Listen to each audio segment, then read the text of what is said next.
Welcome friends. আজকে আমরা এই ভিডিওতে আলোচনা করব প্রিপোজিশনের একটি ছোট্ট জায়গা নিয়ে।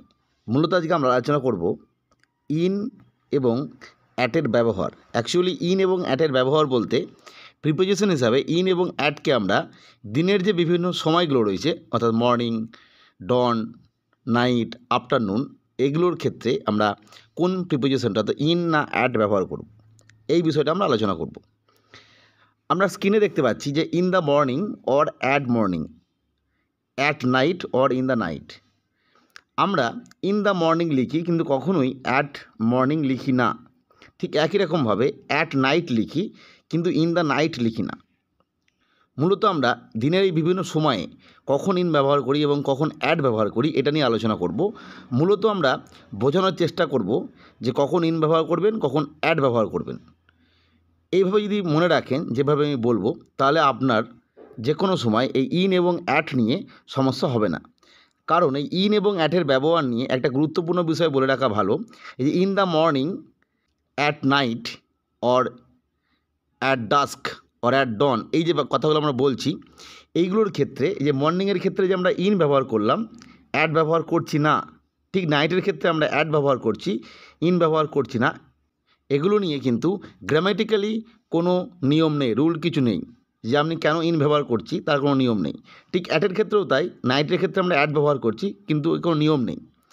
ফলে আজকে আমরা শিখব যে সহজভাবে একটা ট্রিক্স যদি মনে রাখেন, তাহলে আপনি নিজে যে কোনো সময়ে মর্নিংয়ের আগে ইন কেন বসছে এটা মনে রাখতে পারবেন, ঠিক নাইটের আগে কেন অ্যাট বসছে সেটাও মনে রাখতে পারবেন। যাই হোক, এরপর আমরা সেই আলোচনাটা শুনে নেব, যেখান থেকে আমরা সহজেই বুঝতে পারবো যে মর্নিংয়ে আগে কেন আমরা ইন লিখছি এবং নাইটের আগে কেন আমরা অ্যাট লিখছি। আমরা পূর্বেই আলোচনা করলাম যে আমরা কোথায় ইন ব্যবহার করব এবং কোথায় অ্যাট ব্যবহার করব, এই বিষয়ে কিন্তু গ্রামাটিক্যালি কোনো নিয়ম নেই। ফলে আমরা যেভাবে লিখে আসছি ঠিক সেইভাবেই আমরা ইন বা অ্যাট লিখতে পারি। এই বিষয়ে যে প্রসঙ্গটা বলে রাখা ভালো যে in the morning or at dusk or at night, এগুলো কিন্তু প্রিপোজিশনাল ফ্রেজ হিসাবে ব্যবহার করা হয়। অর্থাৎ প্রিপোজিশনাল ফ্রেজ হিসাবে এই বিষয়টাকে আমরা লিখি এবং এখানে কিন্তু কোনো নিয়ম নেই গ্রামাটিক্যালি। তাহলে মনে রাখার সহজ উপায় কী হবে, এই বিষয়টা আমাদের জানতে হবে। আমরা মনে রাখবো যে ইন বলতে আমরা যেটা গ্রামাটিক্যালি ব্যবহার করি সেটা হচ্ছে ইন বলতে আমরা সেটা বুঝি সেটা হচ্ছে কোনো কিছুর মধ্যে, অর্থাৎ কোনো একটি বক্সের মধ্যে, কোনো ব্যাগের মধ্যে, কোনো ঘরের মধ্যে, অর্থাৎ কোনো কিছুর মধ্যে কিছু থাকলে সেখানে আমরা ইন ব্যবহার করি। ফলে আমরা বুঝতেই পারছি কোনো কিছুর মধ্যে কিছু থাকতে গেলে সেই জায়গাটাকে যথেষ্ট বড় হতে হবে, তবেই তার মধ্যে কিছু রাখা যাবে। অর্থাৎ একটা ব্যাগ বড় না হলে তার মধ্যে কিছু রাখা যাবে না। ঘর বড় বলেই সেখানে আমরা থাকতে পারি, একটা বক্স বড় বলেই সেখানে কিছু রাখা যায়।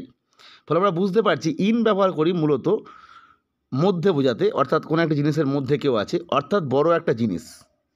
অর্থাৎ ইন আমরা ব্যবহার করব দিনের যে সময়গুলো অনেকটা ডিউরেশনটা বেশি। আর অ্যাট বলতে আমরা কোনো পয়েন্ট নির্দেশ করি। ফলে বুঝতেই পারছি পয়েন্ট যেহেতু নির্দেশ করছি মানে ছোটো জায়গা, একটা ছোট বিষয়, ছোট বিষয়গুলোর ক্ষেত্রে আমরা অ্যাট ব্যবহার করব। বারবার বলছি এই ইন এবং অ্যাট নিয়ে যে বিষয়টা আমি বোঝালাম এটা কিন্তু মানে গ্রামাটিক্যালি সেন্সে নয়, এটা জাস্ট মনে রাখার জন্য। ফলে ইন যেহেতু মধ্যে, অর্থাৎ বড় জিনিসের মধ্যে সম্ভব, তাই আমরা ইন ব্যবহার করব। ছোট জিনিস অ্যাট কোনো পয়েন্টকে নির্দেশ করে, ফলে আমরা ছোট জায়গা বুঝতে পারছি। অর্থাৎ অ্যাটের ক্ষেত্রে আমরা যেটা দিনের যে জিনিসগুলো, যে সময়গুলো ডিউরেশন কম, সেগুলোর ক্ষেত্রে আমরা অ্যাট ব্যবহার করব। এইভাবে মনে রাখবেন, তাহলে সুবিধা হবে। এরপর আমরা আসবো দিনের বিভিন্ন টাইমগুলোতে, ডিউরেশনগুলোতে। প্রথমে দেখুন লেখা আছে অ্যাট ডন, অর্থাৎ আমরা জানি যে ভোরবেলায় এই টাইমটা খুব ছোট। সূর্য ওঠার সাথে সাথে যখনই সূর্যের আলো আমাদের চোখে এসে পড়ছে, জাস্ট সেই সময় কিছু সময়ের জন্য আমরা যেটাকে ডন বলি, ঠিক তারপরেই মর্নিং শুরু হয়ে যায়। অর্থাৎ খুব কম সময়ের জন্য যেহেতু ডন এই সময়টা থাকছে, তাই আমরা কিন্তু অ্যাট ব্যবহার করেছি। কারণ আমি একটু আগেই বলেছি অ্যাট বলতে ছোটো ডিউরেশানগুলোকে আমরা, শর্ট ডিউরেশানগুলোকে অ্যাট লিখব এবং লং ডিউরেশনগুলোর ক্ষেত্রে ইন লিখব। এরপর আসি মর্নিং। আমরা বুঝতেই পারছি সেই ঘুম থেকে ওঠার পর মর্নিং ওয়াক থেকে শুরু হয়ে যাওয়ার পর ঠিক 12টা পর্যন্ত আমরা মর্নিং সেশন বলি। কারণ আমরা জানি যে বিভিন্ন যে মিটিংগুলো হয় সেখানে কিন্তু লেখা থাকে যে মর্নিং সেশনে মিটিংটা হবে এবং টাইমটা 11টা থেকে কি 10টা থেকে। বা আপনি যখন কোনো ইন্টারভিউ দেবেন পরীক্ষার ক্ষেত্রে, যদি সেখানে দুটো সেশনে পরীক্ষা হয়, মানে ইন্টারভিউ হয় কি পরীক্ষা হয়, সেখানে যেমন লেখা থাকে মর্নিং সেশনে মানে ইন্টারভিউটা হবে টাইম 10:30 থেকে। ফলে আমরা বুঝতেই পারছি মর্নিং কিন্তু সেই যে শুরু হলো সকাল 5টা থেকে কি 5:30 থেকে, সেটা চলছে একদম দুপুর 12টা পর্যন্ত। অর্থাৎ মর্নিং সেশনটা অনেকটা বড়, তাই আমরা ইন ব্যবহার করেছি, ইন দ্য মর্নিং। নেক্সট আমরা দেখব নুন। এই দুপুরবেলা যে ব্যাপারটা থাকে, যেটা আমরা বাংলায় দুপুর বলছি, এই দুপুরবেলা ব্যাপারটা নিয়ে কনফিউশন থাকতে পারে যে নুনটা তো অনেক বড় সময়, কিন্তু অ্যাকচুয়ালি তা নয়।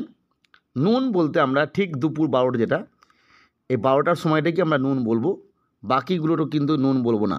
12টার আগের ক্ষেত্রে আমরা বলবো মর্নিং, 12টার ঠিক পরের সময়টাকে বলবো আমরা আফটারনুন। আমরা বাঙালি হিসাবে এটা নাও মানতে পারি, কিন্তু আপনাকে এটা মানতেই হবে যে একটু আগে মিটিংয়ের কথা বললাম, যখন কোনো মিটিং যার টাইম 1টা থেকে কি 2টো থেকে, তখন সেক্ষেত্রে লেখা থাকে দেখবেন আফটারনুন সেশনে মিটিং হবে। বা যে ইন্টারভিউর কথা বললাম, যখন আমরা ইন্টারভিউ থাকবে 1টার সময় কি 2টোর সময়, তখন লেখা থাকবে দেখবেন যে আফটারনুন সেশনে আপনার ইন্টারভিউ হবে। আর আরেকটা বিষয় আপনি সহজে বুঝতে পারবেন, যেহেতু নুন সময়টা ছোট, সেটা হচ্ছে আপনি যদি কোনো দিন ব্যাংকে যান, ব্যাংকে গিয়ে কোনো একটা কাজের জন্য গেছেন এবং সেখানে আপনার কাগজপত্র ডকুমেন্টস জমা দিলেন এবং আপনাকে বলা হলো পরের দিন আফটারনুন সেশনে আসুন। ফলে আপনি বুঝতেই পারছেন এই আফটারনুন সেশন বলতে বোঝানো হচ্ছে ওই যে ব্যাংক আওয়ার, সেখানে আমরা জানি 2টো থেকে 2:30 পর্যন্ত একটা টিফিন ব্রেক থাকে। ফলে আপনি 2:30টার পরেও যেতে পারেন বা আপনি 1:30টার পরেও যেতে পারেন। অর্থাৎ আফটারনুন সেশন আমরা বুঝতেই পারছি আফটারনুন মানে অবশ্যই ঠিক নুনের পরে। অর্থাৎ নুন বলতে খুব ক্ষুদ্র সময়, যেটা 12টার সময়কে বোঝানো হচ্ছে। আমরা বাংলায় যেটা বলি ভর দুপুর, অর্থাৎ দুপুর 2:30 কি 1:30, এটা কিন্তু ভাববো না। অর্থাৎ নুনও কিন্তু খুব ছোট সময়, তাই এর জন্য আমরা অ্যাড ব্যবহার করেছি। ঠিক এরপরে আসছে আফটারনুন, যেটা নুন বোঝাতে গিয়ে আমরা আফটারনুন ক্লিয়ারলি বলেছি যে ঠিক 12টার সময়ের কিছু পর থেকেই আফটারনুন শুরু হয়ে যাচ্ছে এবং এটা চলছে কিন্তু একদম ওই যে সূর্য উঠলো তার ঠিক শেষ, অর্থাৎ সানসেট পর্যন্ত, অর্থাৎ সূর্য যখন অস্ত যাচ্ছে সেই পর্যন্ত কিন্তু আফটারনুন সিজন চলছে। আফটারনুন বলতে আমরা শুধুমাত্র ওই যে বিকাল 4টের পর বাচ্চারা বাড়ি এলো, ব্যাগ ট্যাগ রেখে খেলতে গেল মাঠে, বড়রাও মাঠে গেল, এরম নয়। আফটারনুন বলতে একদম ওই দুপুর 12টার ঠিক পরেই সময়টা থেকে একদম সূর্য অস্ত যাওয়া পর্যন্ত সময় হচ্ছে আফটারনুন। ফলে এটা একটা লং টাইম, তাই আমরা ইন দ্য আফটারনুন ইউজ করেছি। নেক্সট আমরা এলাম ডাস্ক। ডাস্ক এই সময়টা খুবই ক্ষুদ্র, ঠিক ডনের মতো। ওই যে আফটারনুন যখন সূর্য অস্ত যাচ্ছে, আস্তে আস্তে আলো আঁধারি ভাব আসছে, সেইটাকে আমরা ডাস্ক বা গোধূলি বলি, অর্থাৎ গরুর পায়ের ধুলো, যেটা আমরা বিজ্ঞান পড়ার সময় পড়েছিলাম। যাই হোক, সেটা বাংলাকে গোধূলি বলা হয় বা আলো মিলান হয়ে আসছে এরকম ব্যাপার। এই ডাস্ক সময়টাও কিন্তু কম সময়, জাস্ট আফটারনুন শেষ হচ্ছে এবং ইভিনিং শুরু হবে, সেই সময় হচ্ছে ডাস্ক, খুবই কম সময়, তাই আমরা অ্যাড ব্যবহার করেছি। নেক্সট এলাম ইভিনিং।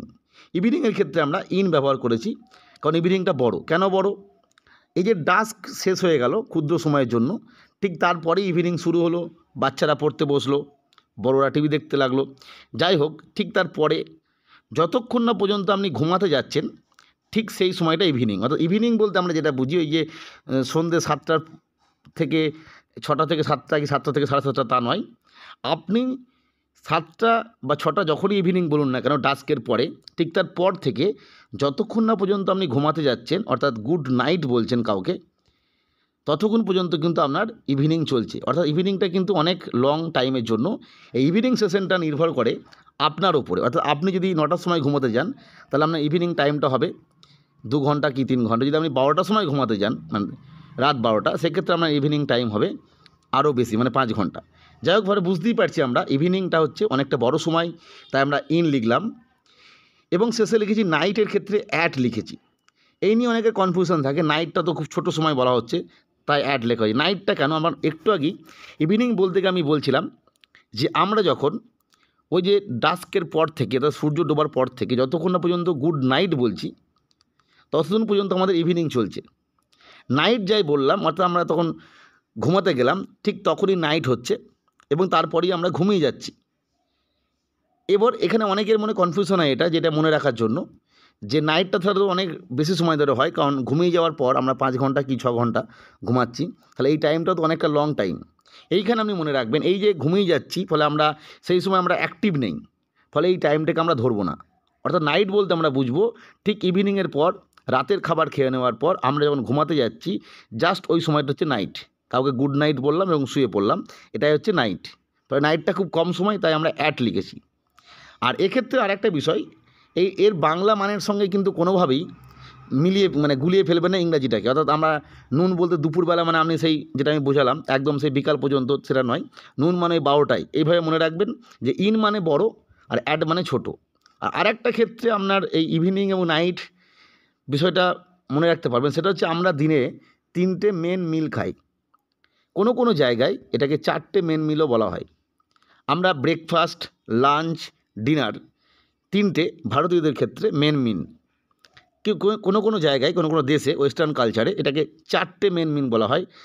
ব্রেকফাস্ট, লাঞ্চ, ডিনারের পরে সাপার বলে একটা কিন্তু মিল আছে, যেটা মূলত রাত্রে ওই যে গুড নাইট যেটা বলছি ঠিক সেই সময় খাওয়া হয়। মূলত হালকা ফুড, লাইট ফুড, সেটা মিল্ক হতে পারে, সেটা 2টি বিস্কিট হতে পারে, এই ধরনের কিছু, সেটাকে সাপার বলা হয়। ফলে আমরা বুঝতেই পারছি সাপার খাচ্ছি কিন্তু নাইটে। এ থেকে আপনি বুঝতে পারবেন। আর এই যেটা আমরা ডিনার বলছি, যেটা আমরা নাইটে খাই বলি অ্যাকচুয়ালি, সেটা কিন্তু আমরা খাচ্ছি ইভিনিংয়ে।